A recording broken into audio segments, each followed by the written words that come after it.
มันขึ้นแห้งอันตราย อันนี้ครบหรือเปล่าครับไม่ใช่ล่ะมาครบแล้วเปล่า ยังตัวสีเทา ไวเติบเนาะ โอ้ 2-3 คน จนทำจน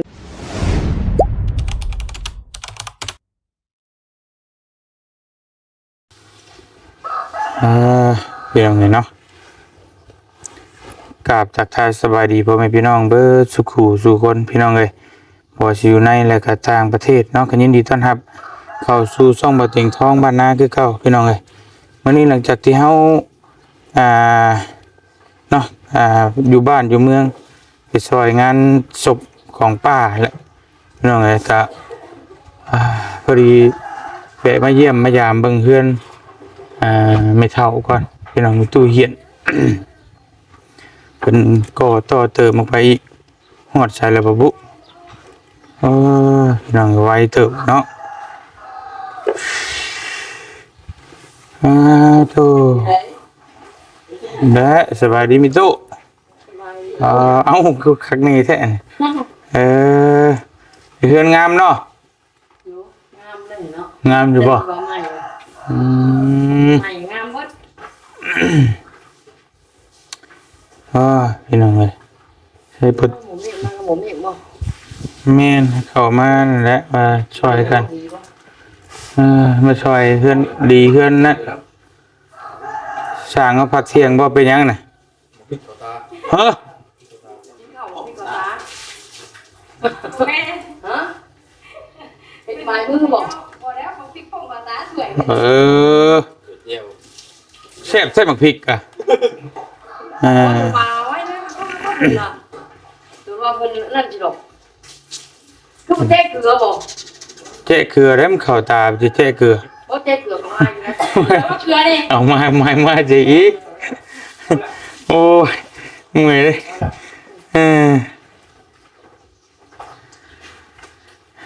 พากินข้าวก็ยังแต่แซ่บจะนวดอ่ะ โอ้ยแกงเห็ดเกลือ เตียงก็ไม่ได้ชื่ออย่างมากจ้ะเป็นหน่อยมากเพื่อนดีกัน น้ำเลยรับเป็นยังไงเนี่ย ฮะ รับเป็นยังตัวไปวานเงินชาติไก่การคือมีคนเป็นยัง จักเลยคือเป็นคือว่าเป็นไข่เป็นนาวคือเขาเจ้าข่อยนี่แหละมาแบบบุบบับบาทเดียว ไปห้องหมอว่ะเพิ่นพาไปร้านกับลูกพาไปห้องหมอไปฮอดห้องหมอข้อตกตะสิล่ะ แล้วน้องว่าน้องชนเมื่อมากคืนนี่เปิดเบิ่งเอ้าพอวิวมันเป็นห้องมอนหมดจักนี่บ่นี่บ่คือนี่บอก แม่น เอาไปซักยานี่ ได้ยินได้ขึ้นพินเจ็ดโปนมาเช็คปากบอกมันดึงปึ๊บคือนี่มันเอาปากงอกหรือไปกวดนี่บ่คือนี่นะเห็นอยู่เป็นคนแท่งยาแท่งยีอยู่คือนี่ เสียงมันบ่ได้ อักเสบไขมันโอบตับ คือกันแท้ เป็นนิ้วมันกำลัง นี่กำลังเบิ่งเล่นเบื้องนี่ก็อันยังน้อยอยู่แต่ยังน้อยมันนั่นลูกสักยากลางคืนเลยมื้อน่ะมันขึ้นแห้งอันตราย อันนี้ครบหรือเปล่าครับไม่ใช่ล่ะมาครบแล้วเปล่า ยังตัวสีเทา มันบ่พอครับ เจ้าว่าช่องทิศโอ้กันแล้วเนาะช่างคำสบายดีได้ช่างคำเด้อ บอกเรียงดามันเอาใช้แล้วเป็นหมองอยู่ทวนพระเศียรมันบอก เกือบบ่งามแล้วเนาะห้านอื่นก็บ่มีบ่ แต่เราทำนี่บุ๋ม อันนี้พี่น้องเอ้ยอันต่อเคลื่อนไผออกมาให้เราเนาะพออยู่พุ่นมันแคบก็เลยต่อออกมาแต่ว่างามเนาะงามยอมรับว่างามทรงโมเดิร์นนี่ยังบ่มีไผเฮ็ด งามส่วนลายก็เฮ็ดแบบนะพี่น้องเอ้ยเฮ็ดอันนี้ต่อทรงเล่าน่ะแต่ว่านี่งามเล่าเลยสิ ในเรื่องอยู่ อันนี้ได้เมฆเอ้ยเงินน่ะแต่จริงได้เมฆไม่ได้คือแขกต้องนั่งนี่ โอเคทุกนะ ก่อนงานเลย โอ้มาใหม่เขตทุกนะ เมฆมันเล่แล้วก็ย่างมันซี่กระจุกนี่หัวเลย อันทางมันนี่ยกขึ้นได้จะเป็นได้เบิ่งน่ะ งามอยู่คืออยู่บ้าน เด็กเด็กแขกคงอันนี้เป็นเล็กไปเลยเนาะ ว่าจะไม่เบิดนะแต่ว่ามันไม่พอ พอกระเทินติงามอยู่ในคะแนนนายถาวรดีพี่น้องเอ้ย น้องเป็นการแก้วอีกมันยังงามเนาะเอามาไม่ต้อง ประมาณจังมื้อสิว่าก่อแล้ว โจกนะมันเฮ็ดมันนี่ แต่ กับ ว่าใน นี่ เขา2-3 มื้อแล้วที่เดียวอยู่ โชคบุญใหญ่ก็ได้เนาะบุญ โจ ศี ก ล แล้วเนาะมูเฮ็ดบุญเนาะ พี่น้องเอ้ยสิได้วิทย์บุญพุ่นละจังว่ากันอ๋อให้แกให้เป็นให้เย็นอยู่เนาะคักอยู่ เอามือหลัง อืมดูสิ่งมันหนากว่าสังกะสีธรรมดาได้อยู่อืม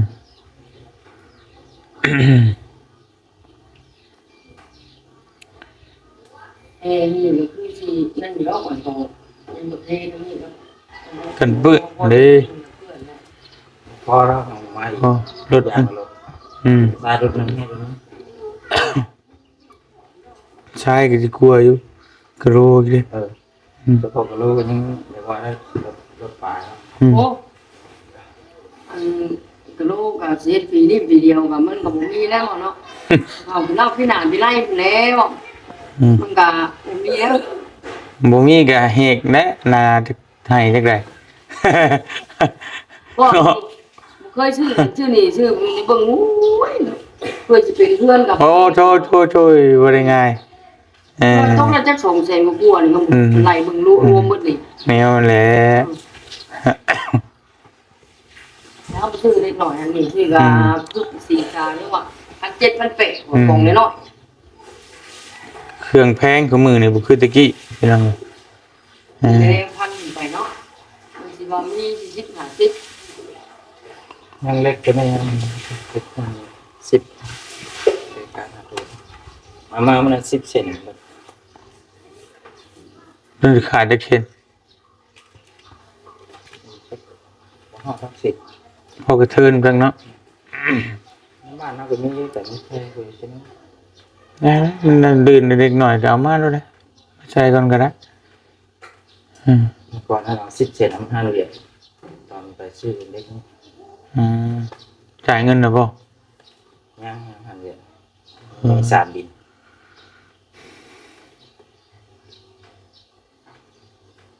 นั่นอยู่พี่น้องเลยครับแล้วอืม ประตูเห็นเฮบังไฟบ่ ผู้เอาลูกเอาลูกนั่นใช่เอาลูกตุ๊กผู้เห็นบ่เห็นบ่ครับผมแปลงได้แล้วมา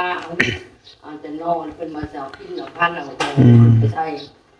ก็มึงใส่ก็บ่มีคนขับก็สิพากันอยู่ตลอดมันมืดอยู่เอา เด็กครับเนาะกำลังอยู่พี่ นั่นน่ะจานที่ใส่เต็มเลย อืม เอาเงินเพิ่นไปที่นี่มาไปมาบนไหน ไม่แต่ตอนเล่งก็ได้ตอนเลิกก็มาเบิ่งไฟ มันบอกอะมันโมงใช่หรอ วงเลย บ้าน นี่ไอ้บ่ดอกใหญ่นะมันมาเบิดนะดอกในห้องนะมันเป็นหยังกับข้างนอกหั่นตัวชีวิกนะมันเป็นน้ำชีวิกมาบัด เรื นี้ อเราปิดเงินนะ อืมนั่นแหละแต่ว่าดอกในดอกอย่างหุงปกติอยู่สิมานอนเรือนในนะจักสองมื้อนะมื้อบุญนะ มือนั้นปรุงเพิ่น มื้ออื่น มือ นี่ มือเป็นแห่งไทยเลยเนาะ แม่นก็ยังดีกว่ามื้อแท้มันมื้อแท้บัดนี้สิวุ่นวายนะ แม่เนาะ เลยมันเฮ็ดได้จำเป็นนะ ส่วนมึงเอามาบัดเอาส่วนไม่น้อยทางครับไปว่าไม่น้อยวัดว่ะได้ไม่รู้บอกว่าไม่ออกอันสร้างเป็นห้องน่ะเฮียเอือนยิ้มแค่วัดสิแล้วหอบทั้งครับเท่าโทรถามหมดสิ้นมาเอาไปอยู่แล้วสมมติเย็นไฟแล้วคงมันไฟกับเมือง ห่านอุทุมพรยังบ่ได้เอาบ่เบิดแล้วบ่ ผ่านทุกพ่อน่ะเขาแพ้สลามาเพิ่ม2 ซับแต่ว่าจ่ายก่อนนะ ออกก่อนบ่ยังเหลือตัวก่อนนํบ่ ทุกพ่อยังไม่จ่าย อืม จ่าย2 ซับ อืม ตัวนั้นมันมีหนาถึงหายที่จ่ายหนาถึงหายตัวสีเท่า มันยังไม่ได้ละเลยเนาะยังเนาะยังเนาะอันนี้ก็แล้วคน น่าชิมหาก็ใช่แล้วละเป็นนี้ ยังเนาะ ใช่ที่เอาก็ขึ้นนี่กันนี่กันแล้วเป็นเอาเลยตัวนี้ฉันได้มีแต่ว่านับดูว่ามาบ่ได้บ่ มีแล้ว บอกแล้ว นั่นบุพอเราเปล่าใช่ เราเห็นเอาเองเราญาติเราเองมาเล่นนะพอเลยทุกคนเลยวันนี้ สมมันเฮือนครัวบ่ใช่ก็ได้ต้องเยี่ยมเอาเฮ็ดเฮือนครัวบ่ใช่ก็ได้ว่ะ แต่เราอ่านอยู่กับพ่อก็ยังใจอยู่ดี ครับเลยใช่หอม เราว่ามันห่อนแล้วเรียกปืนยาเอามาเงินป้ามันเป็นมากเนาะ เอ่อนี่แกก็ห้องบ่ห้องนอนเอ่อไวเติบเนาะ โอ้ 2-3 คน จนคำบอกเมืองอ่ะ 3 คนพักผ่อนพุ่งเด็กและ บ่ใครอยู่ลุมกับบัดนี้มันบ่ฮ้อนปานใดดอกบ่คือมุงหลังคานั่นอยู่นั่นแหละนี่ก็ห้องไว้ห้องหนึงไปสินอนก็นอนนั่นนี่เฮือนครัวกระเทือนละเฮ็ดแล้วก็เฮ็ดนั่นเลยพี่น้องนี่เนาะบ่ได้มันถ้าแต่มีแต่เฮือนในอะเจาะอยู่มันก็จักจังใดอยู่ มีแต่3ห้องน้อยๆนึงก็เลยก็ออกมาอีกไม้นี่ก็เป็นไม้ของเราพี่น้องเอ้ยไม้ของเราซื้อไว้ตะกี้ตะก่อนมัน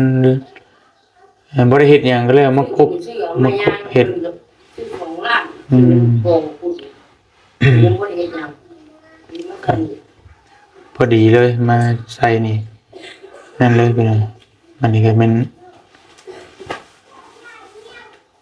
เดือตะบุตะเทพื้นนี่ก็แล้วคักๆเย็นจะช่วยเนาะ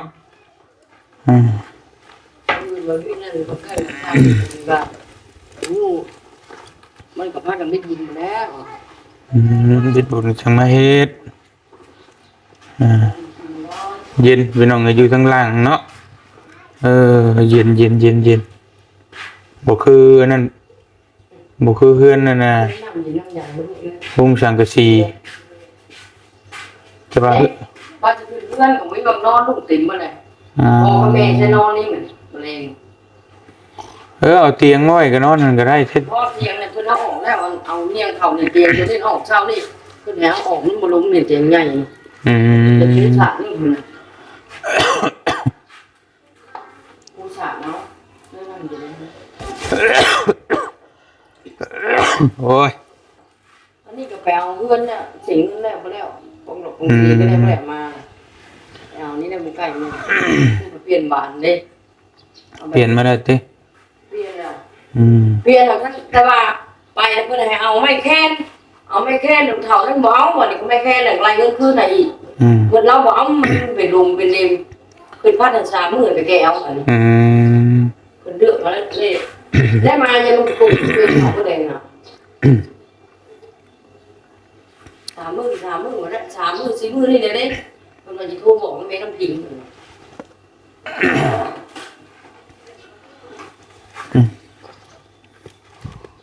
มาเบิ่งทั้งเนาะเป็นจังซี่เนาะก็ถือว่างามอยู่เทิงๆมูลค่าสีเรียบร้อยแล้วโตงามต้องเนาะเข้ากันคักปานยัง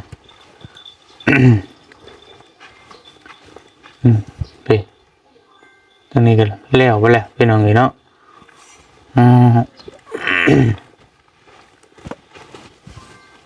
มันจะทึงๆนี่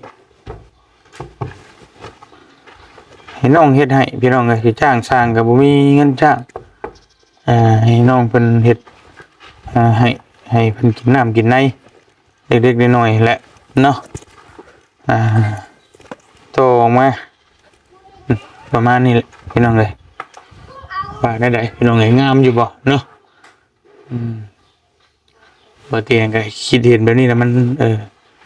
คือเคยเฮ็ดมานะเคยได้เฮ็ดให้เราเนาะ ต่อขึ้นครัวมาอีก2 ห้องเอาไว้เฮ็ดเอาห้องอาหารกินหรือนั่นนี่เนาะ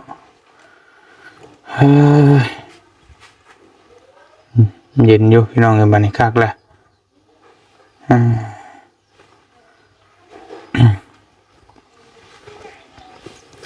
เดือง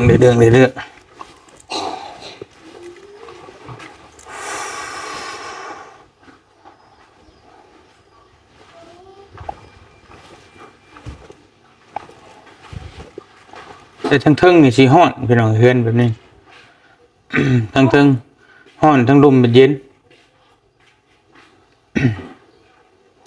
ทั้งลมนี่สิเย็น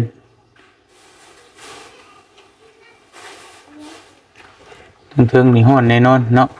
คือสิบ่มีไผอยากขึ้นนอนเทิงแล้วบัดนี้นี่ก็สินอนลมไปดำเย็น นั่นเป็นแล้ว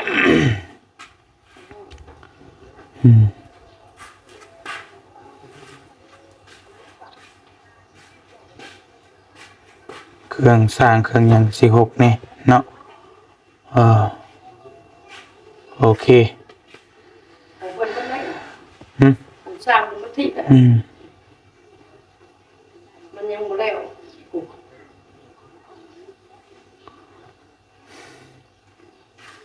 ไหนบ่มีเราไปซื้อมาใส่ไหนมีเราซื้อมาใส่ ไว้เติบอยู่พี่น้องเพิ่นเฮ็ดกับมันเดือนปลายนี่บ่ได้ว่าเดือนปลายเนาะ เอาไปเฮ็ดมาเดือนหาเดือนเดียวก็เดือนปลายครับโกงอยู่อะไรก็ได้เดือนนึง ก็ได้เดือนหนึง1 เดือน ใครก็ว่าไว้อยู่ 2-3 คนเฮ็ดไว้เติบอยู่ หมอทองไหน อืม อันนี้ปัญหาไปจ้างมาหมอนี่มานั่นเหาะนั่นครับ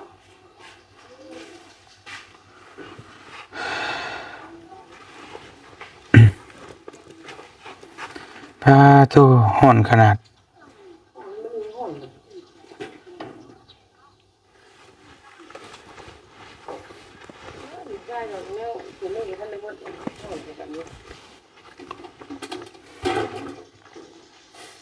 เป็นอะไรพี่น้องเอ้ยงามอยู่บ่เนาะฟ้านี่ก็บ่เตียงเป็นคนเลือกมาเองเพราะบ่เตียงบ่มักสีเจ้มๆแจ๊ดๆบ่มักมันตายสีไว้เนาะสีมันนานตายมันก็ทรงสมัยใหม่เข้ากันดีอยู่งามโอเคพี่น้องเอ้ย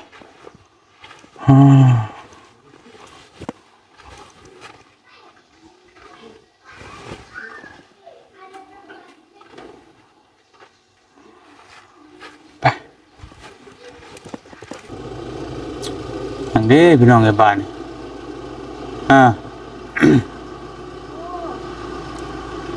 อย่างนี้ของเย็นบ่ เย็นของเย็น โอ้คักแล้ว มาจากไหนห้องจะแตก มาแล้วแต่ยังห้อนอยู่สบายดีเด้อสบายดี ที่มาเตียงอยู่เพื่อนก็ได้พอเห็นรถกันข่าวอยู่พูด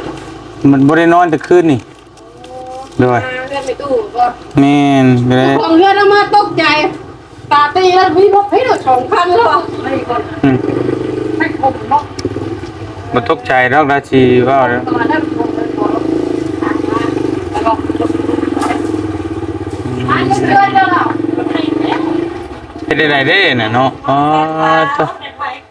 ป้าบุญเอาอันนั่นมาพี่น้องเอ้ยเนาะ มาเห็นมันสอนไหลลงมาเลยเพิ่นจะช็อตใช้เครื่องกินไปมันก็เย็นเลยที่ว่าเงินตรงให้มันได้ว่าไปแล้วหลุดนั่นแน่มันเปิด เสียงเสียงประตูแล้ว นี่มีแต่นั้นเฮาถอยออกก่อนก็ได้ยันว่านั่นก็เฮาอย่าว่าสิถอยเข้ามา ถอยลงนี่แล้วก็ข้ามไปได้จ้ะ ก็ได้คือกันอันได้อยู่เข้ามาเนี่ยตู้เย็นได้อยู่ ถอยมันบ่ได้นักอะไรหรอกลงก็ได้ ตัวเสียงอยู่ว่านี่ว่าจะบอกเราได้นี่นะ อ๋อสิไผบ่นี่ เลย ถามอยู่เราไปนั่นมื้อนั้นเลย ตู้เย็นใหม่พี่น้องเอ้ย พ่อหัวในหมู่ ถามเอ้าจะเย็นมื้อเย็นแล้วเจ้าไปหาเงินอยู่สักปีจ้ะ13ปีผมไปดูในตู้หาเงินมา5,000ไปซื้อตู้เย็น4,800ยังจืออยู่ แต่ตั้งแต่อายุ13ตอนนี้อายุ11เนาะ สิเว้ยหย่อลงมา แม่รู้ป่ะแม่ กินเนาะ ถ้ายังไงสั่งกินมัน โอ๊ย ปิ้งสิ้นแห้งกับมันแกงเฮ็ด ครับ เฮ็ด คำว่าโอ้ยเลยเป็นว่านั่นเนาะ อืมพักก่อนก็ได้ของเฮาแป๊บหนึงก่อน อย่างกันเด้อ ไปพี่น้องเอ้ยวันนี้มา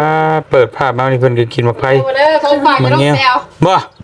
ของเจ๊เตียวบ่นี่ เจ๊แตวไง ตัวนี้หวานนี่ นี่มาจากเธอต้องแตวเลยนี่มาฝากหน้าเตียงก็บ่เอา เฮาก็บ่ได้ไปแต่เฮิงเติบบ่จนชุกเนาะ ไปวันนี้บูวี่จะหน่วยเรา อ่าคือว่าไวว่าเฮ็ดพี่น้องเอ้ย น้องคนบูอยู่ว่านี่เด็กน้อยขึ้นรถรถไฟ ไปใส่ได้เนาะ ไปหาเราไปเที่ยวกันนะหาเราไปเที่ยวไปต้อนน่ะ อืมชม เป็นเราอันประตูมันเงี้ยหวานมันมาไฟหวานแล้วตู้อะไรเนาะแต่เราขายทีนะ เฮาหวานก็หวานเล่าแหละเรากินมันหวานเนาะ มาทำกินมันเป็น อืม โอ้ก็เดียวเลยโยบอกไงว่าตอนรับยังงานที่งานทำไปซื้อทีน่ะนี่ต้นดอกไฟอยู่ที อืม แต่เราขายทีแต่ผมขายต้นดอกไฟไฟนัดหวยฮานแต่อยู่ในทีนั้นดอกไฟหวานเหรอวะแม่พยากกินเหรอวะดอกไฟส่วนรวม ไปหวานไปฮิป เมื่อฝากก็เตียงกันเลยเหรอบนไข่เหรอวะ เอาหวานเลย มาเตียงมาก็ได้ไว้ตรงนี้เลย เอาไว้นี่แหละไว้สู่กันกินนะนางเอาให้อยู่พี่น้องเอ้ยบ่ดินนางว่านะ อยู่เลยบัดเลย นั่งไปแล้วมันอยู่ข้างน้องแม่ ท่านได้เต็มที่ฮะ ตัวพร้อมเที่ยวเพิ่นหมองน้ำแดงเที่ยวเพิ่น หน่อยอีกสักอาทิตย์นึงนะเดี๋ยวเอาไปวันนี้สิยังกูบ่ ไปสากลับกันเด้อบัดนี้เด้อโดยสบายดีพี่น้องเอ้ยไปฮ้อนพี่น้องเอ้ยเนาะไปกลับพุ่นก่อนเดี๋ยวไปต่ออยู่เพื่อนดีพุ่นแหละไปเวียกไปงานต่ออีกก่อนเดี๋ยวจังว่ากันมาอัปเดตเบิ่งเพื่อนเบิ่งซานของตู้เฮียนนะพี่น้องเนาะก็คอยไปเรื่อยๆแหละทางน้องมันเป็นคนเฮ็ดพี่น้องเอ้ยไปสำหรับคลิปนี้บ่เตียงขอตัวเดินทางก่อนอยู่ดีมีแฮงเบิดทุกผู้ทุกคนสบายดีพี่น้องเอ้ยไป